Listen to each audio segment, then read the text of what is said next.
An assortment of limited edition snacks sit on the desk. Mint currant flavor squeezy jelly, herald of your canned cake, and pies with mysteriously sourced ingredients. The usual college special. The one with a lot of preservatives that make you feel like you're just eating canned experiences.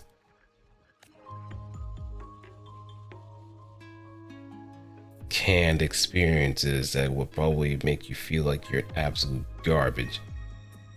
It's hard to imagine what state of mind led her to purchase these unique flavor profiles.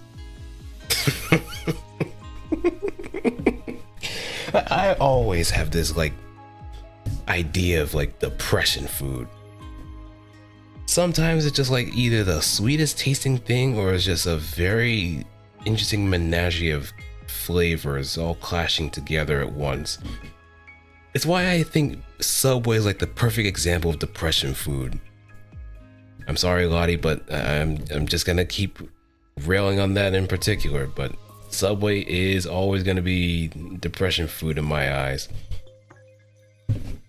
It highlights the entire mental state of one person.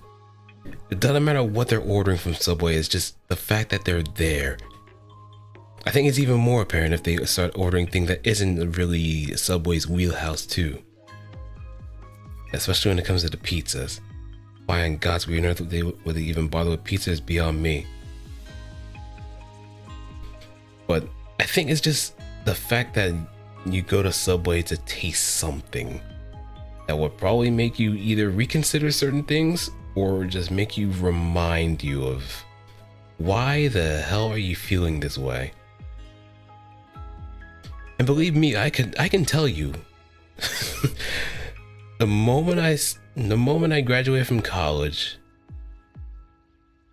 actually, the moment I started working in college, I was someone that was helping with the registrar.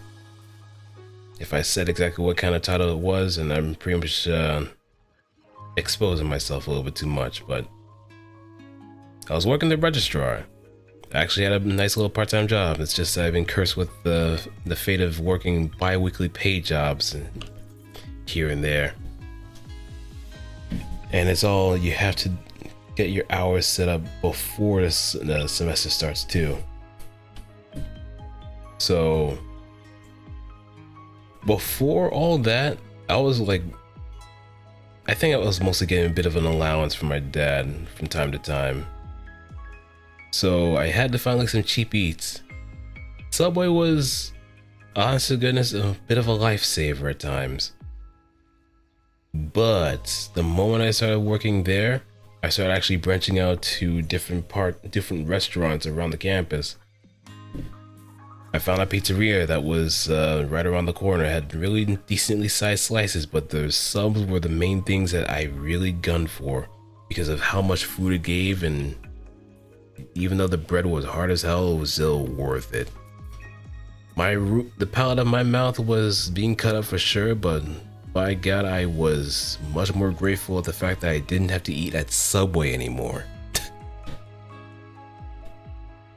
So the depression factor definitely did go away to some degree after having some chump change in order to kind of live off of.